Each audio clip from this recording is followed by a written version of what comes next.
Tense gocha. Gocha. As a first simple present.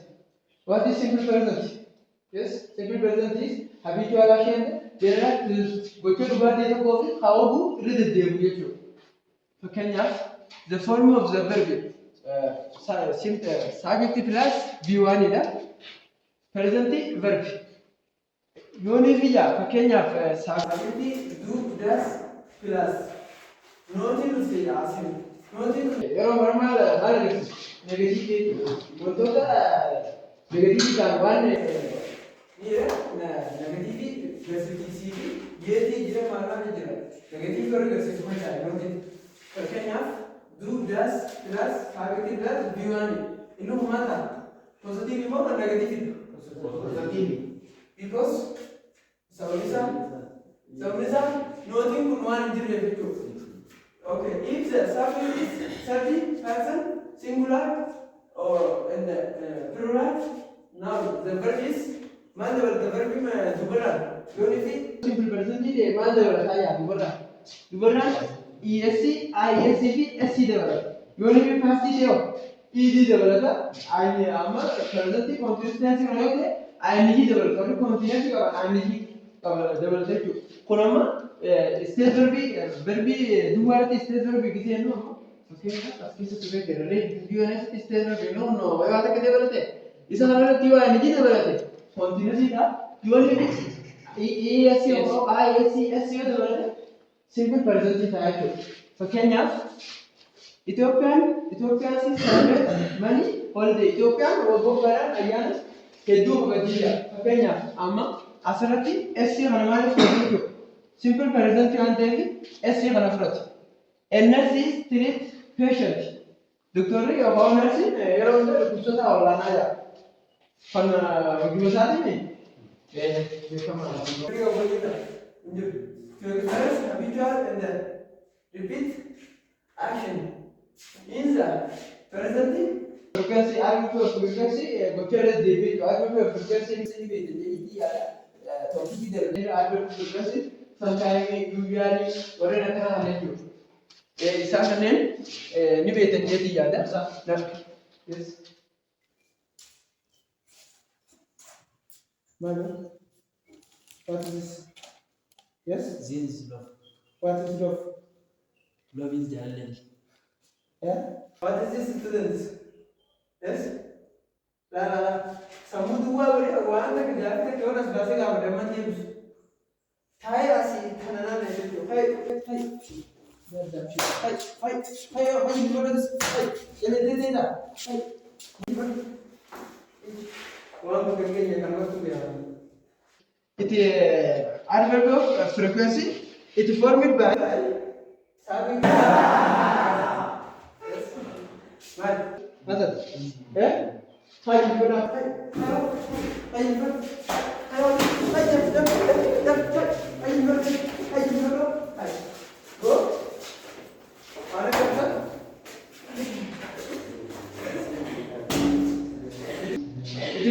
Lepas ni nak berdua. Jadi kita lepas ni mau apa dah mana? Jadi awak dah hijau. Biji nalu biji je, nalar sisi dah. Ek security sini. Orang kerja. Subject plus adverb of frequency base verb ya. Okay. I kemarin subject itu. I subject ini. Always kerja adverb of frequency ya. Always usually मालूम है adverb of frequency ya. Radio pun base verb ini. Amma shin subject ya. Always in adverb ya. Frequency adverb of frequency always in go to objective base verb. Okay. Masa nama ya. Ay. Eso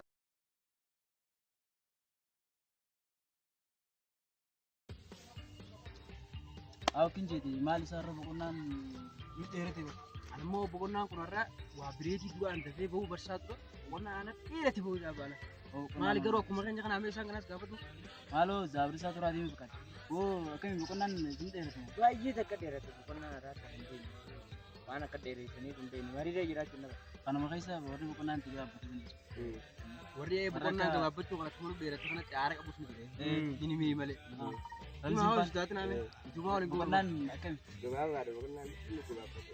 wallahi wanti immoo naa kuroo tamti jedhu fila boqonnaan mee gizee kam dheerate gizee kam gabaabbate inni akkanuma haasa'adis wanta barbaanne akkasii barumsaa jenneeti mana lagaa kanee as gallee manni kiraadha karaa laafa xarra kanaafatu barumsaaf akkanatti hawwii teenya Amfaan ammaan tanaan ganaa galee godhachuutaa.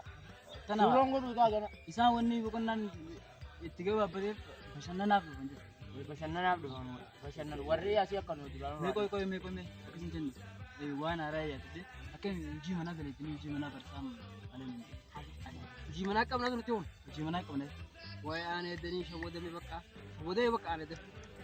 indaleen Daleene maal godhaa bultee aan eeddan beekun daleene dhugaa irraanfadhee fi tokko saniitu waan akkumatti ofumaan fi sirnaan yeroo tokkottee bakka eegas booda yaadannees bakka kun amma ni haa ta'u dalatee An hojii manaan daleene dhaan tana hojii manaatti hojii alaatti hin bulee dhaan tana yaa'an.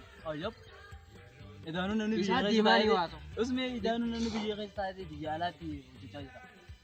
Kanaa Biyya alaatti miti bas. Hmm. Asumatti miti yoon takkee jaasan irratti dabalte. Isumaan hojjedhee waan. Ayya maali silkiidhaan si dabalte Silkii filaataa ta'e nagayaamu. Eh. Silkii mi. ati Isumaan na dhufeen. silkii isin sirriitti dabaltuun sana amsoolaan martee hojii manaa tabarsaa nuun jee dhiistee Amsoolaan. hojii hojjechaa bultee jechuudha. Tasiisaniin hojjedhan na buusan irraa fadhee na irraa. Barsiisaan hojii barsaa nu kanurra tasiitu irra caalaa jechuun mati. Amma yaadaa irraa naa dhufee geejjibu baay'ee waan addummaatee jiru. Amma hojjennoo. hojii manaa ija maal dargaa bulte Bara Yeroo kumaan boqonnaa san kana dalaga. keessa hin hojjetu. ayyaa Hin hojjetu. maamma dalidee Dalageen. hojii manaa Dalageen. ayyaa daleenaan bakka rakkoon qabu Kun duraanuu namatti kan nu qorqotaa. ay sittiin kan nu ayyaa maamma jechuun Isa ni beeka. duraanuu Shumburaa nyaachuuf shumburaa nyaannaan ijoollee Baaqila binnaaf baaqila binnaaf. Isaan baaqila fadhan. wanta maamma jechuun barataa darii teenya keessaa qaxalee laata Amma isin daranaa bar isa tuttuutanii akkanii daftara dhugumatti nutti hin kan godhu jirtanii. Dhukuu miti boortaanii irraa fuudhaa oolu. Dalagatee moo. Waan nama boortaan akka mana warraa fuudhuu Irraa hin jirtu. fuudhee. mee qoy akkas jenneeti ijoolleen ijoollee baadiyyaa ture ijoollee magaalaa seete Akka ijoollee baadiyyaa akka ijoolleen magaalaa Haayilaandii fichaan seete. mana shaayii geessu meeshaa kana. wallaahi ijoolleen baadiyyaa namni ayya bar ijoollee baadiyyaa jechuun bar daa sagal waa shakam jenis jirma furattee bar gabbaatee Jirma magaalaa bar isin warri magaalaa jechuun bar uummata namni wala kana ayyaa wala namatti hin tirmine Uummata hodda fincaanaa warri magaalaa. Hodda fincaanaa bara. Oddaa durummaa isaa duruma qaban gaawwanna Akka ijoollee baadiyyaatti hogguu waa shaqam namatu baay'ee ulee fudhatanii dirmatan. Amma isin sodaa keessa hodda fincaantan.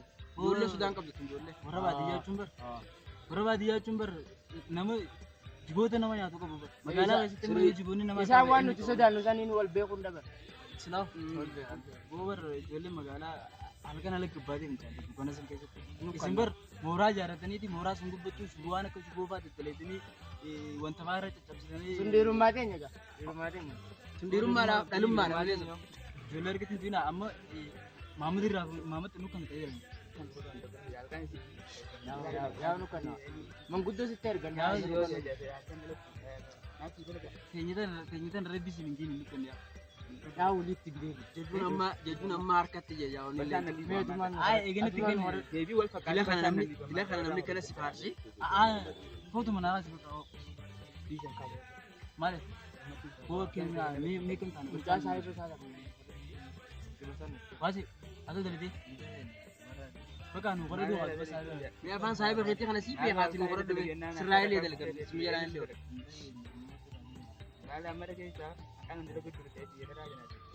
Waasina gabaasaan hojii manaa kan dhalalaal jira. wallahi Hojii manaa kan hunda geenye Isin hin dhageenye? waasi Isin hin dhageenye jechuudha. maaltu kana qalbii sin fuudhe Waan nu bichaatis fuudhamtee jirta. wallahi Yaa Maal si barbaanna bikkatti isin fuudhe jettee naman gaafatin Naman qaba. gaafatin qaba. Fiiteeti osoo beeku. Dalaydee Waan beekan osoo beekanii nama gaafachuun seetaan jirti. Dalee nurraa dhiisaa barnootuma kanaaf hojii hojii manaatiin baan hojii manaa kan. Hangaruu nuti barsiisuu manaa dhiifnee barnoonni nu dhiisuu shakke. Barumsa dhiisuu keenya osoo hin ta'in barnoonni nu dhiisuu shakke duratti osoo nuti san dhiifne dura inni nu dhiisuudhaan shakke. Inni maa nu dhiisa duuba nutti aareensa. Yaa ati numaate biraas jira. An jaalalummaan xiyyoon dhiisuu baatte barumsi haala dhiisu. Nuti akkas Irra caalatti isaan nuti wanneen lakka lafaa buluuf jaalallee xiyyaafatu. nuti kaayyoon teenya sanii Kaayyoon tiyya jaalalleen tiyya nu dhiisuu baannaan dandaa'ee sanii. Janaajanaan nu qofaa janaajanamtuun itti fufti duree dammaqsee. amma mee barsaadhaan akkam jenna yaada barsaan jenna warmaati. Akkuma nu ati hin Daging yan lang. Amma barsaadhaan akka inni naleeyyifaadhaan ati barsaadhaan akkam jennaan jechuudha. Nutiin kun fageenya irraa dhufnaa miti. fageenya irraa Makiinaa warree halee gisee sii baanu osoo ol yaa'u jirruuti makiinaa warree makiinaa nuti yaa'u nu jirruun gommaan hiikkatennaan gommaa sana itti hidhuudhaaf turree achumaan ganaa hojii manaa hundi gisee mana galu irraanfannennaan gisee nu gaafate gommaa abba meeqaa hiikame yoo nu jee abba sadii bakka takka dhoyennaan gommaa makiinaa abba sadii dhoyennaan tokko kamii yoo isin jee abbaan lama gama shifeeraatiin abbaan tokko immoo gama saabaatiin san hundi buufneeti itti hidhu jirannaan gisee shifeerreen nu jees shifeerri abala bulu jenneeti shifeerri nu beeknu bakka Maqaa barsaan hin beeknetti. maqaa barsaan hin beekne Haa barsaan shifeeraan beekuun barumsa beeka malee basheerata beeka. garuu ammaan dana waan akkanaa kana inni irra kutee waan jiru barsaa sobuu hin dandeenye. Daftara manatti irraanfannee yoo jennee nama. Haa egaa keenya kan warri kun dide. Anaa jaan bakka. Ati bakka anu yaadu. Anaa jaan daftara manatti dhiifnee manatti Kan yoo nu irraanfannee. baasuu baatte immoo. Ni baafti ni Biyya baafti. qabxiin teenya nu dalagamu didde. Akkatti baaftu ni Bakka jira. qabxii teenya akkasii buufannu beeka. Atis boo mana itti kannitaa akkas jennaan. an karoorri yoo nu barsaan nu qabsiisuu shakkee dhiisaa. Keessum nu qabsiisa gadee. Amma barsaan shifeerree eenyu nu jedhe shifeerree sana eenyu hin Akkas jira waan tana baratee jira ni beekan. Gommaa sadiin dhoo. kanaafuu karoorri hin taane karoora akkin godhan Amma ka daftara manatti dhiifne. amma akkin godhan barsiisaa jaalallee teenya itti argina. Aanduraa kadhattu manguddummaa. Dhugattuu barsoonni ammaan kanaa nu garan jaalaan qabamee waan ta'eef yoonii fi dhalaa takka shamarree bareedduu sun nuti ergine qoma qabxiin lama guutuu gaafii takka ammallee takka nu goomsu sun qabu. Bareeddu. Yaanni kanaan Tasaa sanitti argina. ayyaanni kanaan naaf. Tasaati. Keessan itti ergine. Keeti itti argina. itti ergine Ammaas ta'e sodaanne akkasiin itti sodaanne sodaa fa'aa isaa itti itti muqatu. Anteessuun suma baadeen takkaa'u. Nama sodaatu. sababaa keessaniin qabxiin sababaa kiyyaan qabxiin keessaniin dalagamtu. Ayyaatuudhaa qofa. Keetumaan nurra wayyaa jenna. Barnoota keenya keessaa baataa. Ibaadha ibaadha. Eega sababa keetiin qabxiin dalagamte barnoota keenya keessaa Wayin Atuun ta'e ibaadha atuun ibaadha. qabxiin tiyyanii dalagamtu malee wayin ta'e hin baane. keessaa baate keenya keessaa. Yoo teenya hin dalagamne keetis hin dalagamtu. Qabxiin tiyyee dalagamtu. Kanarratti waliin galu. Maal keetis hin dalagamtu teenyaas hin dalagamtu. Akkasii. Waliin dhabnaa waliin harka. Waliin dhabna. Ayyee Waliin dhabna. bakka amma kanee gara mana barumsaa Ayaan. ayaan saa afurii fi sadii barsaan bilbiluu dee ammaan tana hojii manatti hin dalagne kanaafuu dubbinu godhe waan ta'eef osoo barsaan hin jenne barsiisaa ija laafina itti fudhachu Akkas faanu. kanaasa.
Okay, the previous lesson is what? Simple present. What is simple present? Simple present is habitual action and general truth. It expresses habitual action and general truth. If we 30% singular and plural, she, he, only if 30 she, he, were Bodarran verbi dhufu SCIS mana barnoo torbee dabreetini haa ta'u ni yaada. Hojii manaa akka qabna fakkaata kunuuti hedduu hojjeti keessaan namni hojjeti. Isin kun waan hojjenne yoo? Hin dhufne kun? Hin dhageenye. Ijoolleen tun isa hagaraa kutanii? Hundi fuudhee rasa. Hundi fuudhee. Anis fuudhuuf karoora qabdaan ta'a. Yaa. Amma kana isaati isin warreen hojii jiru kun booda lakkoofsa keessa naa hamatan. Gatii isaanii isaan warra uffatanaa kanaa fi ati immoo mee kana kan maxxansanii. Isinoo isin kunoo? Lakkoofsa eeggalan. Sana rakkoo biiroo na dubbisi booda. Isin kun hin hojjenne jechuudha isa malee. Taatee ati lakkoofsa. Hojjennee jira. Hojjennee jira. Afurtamii jaha. Warra hojjenne. Kutee jira hojii manaa sun kutee jira. Hojii manaa haganaa fi kan nama dalagee lakkoofsa afurtamii jaha qabxee fara bakka isaa. Okay, today's topic is active and passive voice. What is active voice and passive voice? Yes? Man? Madaluma. Rakkoon qabu sana. Maallaqa isin warran dalagee irra. Kudhanii qaba. Adii boraati dalagee. Isa ni yaamu sikun. Dhageessanii amma gara barnoota irraatti adeemnu jeequmsa dhaabaa dhageessanii. Active voice and passive voice. What is active voice? Active voice is giving straight to the real doer of the action. The subject is the doer of the action. The subject is abbaa dhimmicha raawwateetu abbaa dhimmicha raawwateetu subject jedhama. Eegalaati fakkeenyaaf for example. The police is arrested the thief. Poolisiin hattuu qabeeksee jiru subject eenyu police. Poolisiin abbaa dhimma san irra raawwatee Polisi abbaa dhimma isaa irra raawwate. Yeroo ta'u aktiivi abbichi dhimma raawwate abbaa dhimma irra raawwate abbaan dhimmi irra raawwate objektiidha irra raawwate saabjektiidha jechuudha. Paasiivin ammoo paasiv voice is given straight to the thing or person affected the subject is the receive the action. Saabjektiin abbaa dhimmichi irra raawwateetu saabjektii dhufa abbichi irra raawwate objektii ta'a jechuudha. Wal jijjiirame jechuudha. Objektii fi saabjektii wal jijjiirama bakka kanatti. Bakka takka jechuun akkanumatti deemu osoo hin taane saabjektiin objektii dhufee objektiin saabjektii dhufaa jechuudha. Amma fakkeenyaaf example the thief is was arrested by police. Hattuun qabame eenyuun poolisiidha. Subjective. Hattuun qabame eenyuun poolisiidha.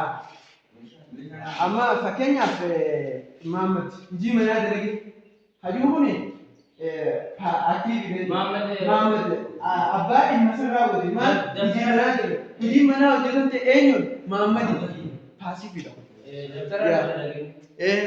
Hojii jedhama fakkaata the order of in action sentence jedha. Giseenii fi dhimmichi raawwatu subject plus verb plus object jedha. Kanarratti ilaalu the auditor cleans the room every day. Zawdituun yeroo hunda roomii qulqulleessitii yoo fiitii yaa fakkeenyaaf zawdituu hojii kun maqaa saabjektiidha. Qilleensi kan jiru verbiidha. Ammas zeen kun maali verbi tuubiidha. Zeen artikiliidha. Gizeetaan artikiliidha. Asirratti objektiin amma kan abbichi dhimmichirra raawwatamu kan ruumiidha jechuudha. Saadiqaa hojjetu maali ruumii fakkeenyaaf zawduroo saabjektii plus verbi tuubii plus B3. Verb 3 B3 giዜ ነው verb 3 the room is cleaned every day by the okay the room is subject abba dhimmichirra raawwatame subject dhufa subject dha cleaned kan jiru no verb 3 dha okay amma isa kana irratti verb to be kamame Verb to be. isaan kana keessatti verb to be kam room nama bira yala Yala, mana verbi to be Clean. easy majuan ada. Verbi to be easy ami ari ore jadi mana tu verbi to be easy tu verbi to be dah. Koramo verbi sini clean kajuan itu. Baik, jadi tu ya. An kita boleh nasi dunia ni berfasa. Ada jadi pokoknya aku yang di mana sakti gara lagi ni kata. Boleh gara mata jadi baru nos. Asimba na aku boleh lalu bahasa ni. Waan kan surprise. Dhageessanii isin lakkoofsa rakaa seenii lakkoofsa sadii qabinaati jaa ati dhaabbatanii jiran Inni kun lakkoofsa qabu deef. ati saftii moo saftii rakkoon qabaate ati mana biyyatti jira rakkoon qabu saftii moo rakkoon qabaate saftii qaba. Biiroon nagaa bakka hiyyeessa. Bakka ati rakkoon qabaate kanumatti sifiin qaba bakka ati jessa. Hinfitin hin ta'u nam tokkollee hin ta'u ati kanumatti si qaba dhiisyaa. Ani akka namni naa qabaatu. Isin kun hin dalane hin qabu isin maafu hin ta'u. Lakkoofsa isaanii qabii qottati.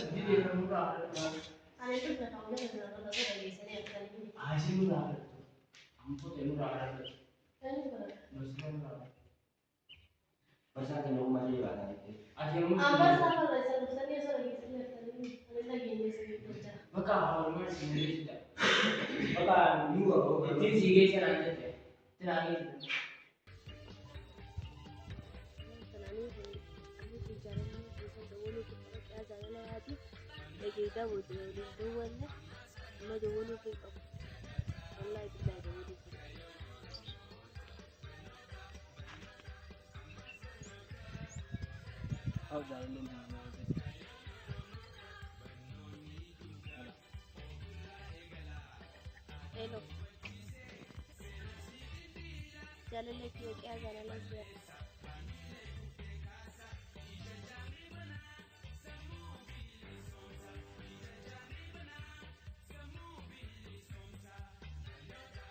Ada kita pun boleh nak dapat.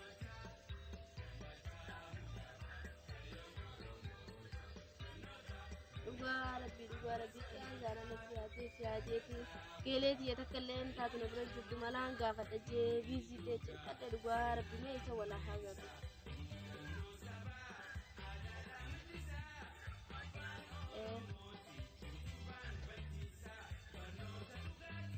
Cerita.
Awak nu balai sih jura balai. Balai itu jura nu jalan lekam nete berarti jalan lekam berarti. Ay berbatu tak? Berbatu. Ay berbatu tu kalau tu jalan. Kita jalan berbatu dah. Macam ni sini jual. Kadang-kadang masih bisne wah gari kalau macam mana. Dalam ini berat. Bilai negara aku buat nama. Engkau nu gau arkol kabar nete. Ay arkol kabar ada berat. Nanti se kita pakai nya kabar nete berat.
Yo kesana nakumere kami ujima nadri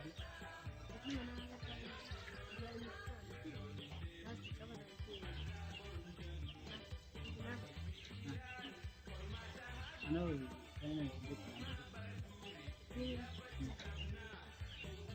Allah ini sih kenal ya anu juga ini sih ini kan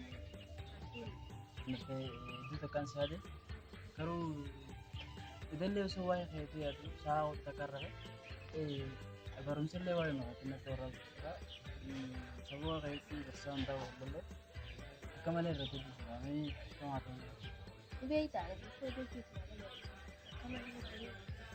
أنا أنت أنا بس جالا لأني أنا تبقى أجايب أنا رجع لأني في كل جالس تسمع كان رجال بيجي جوا أنا في ميت أجايب أنا كان هو أكاسيتي ما تبغى عندرو بتاعنا جالا هذا هو جالا أتمنى درو براه كذا كناس كذا زمان يسوي لا أنا ما قصدت سنة يسوي Rakondo kan ya lakukan bahwa karu warga sini itu beni ama tinje de kane kayo jini da ido sanna ya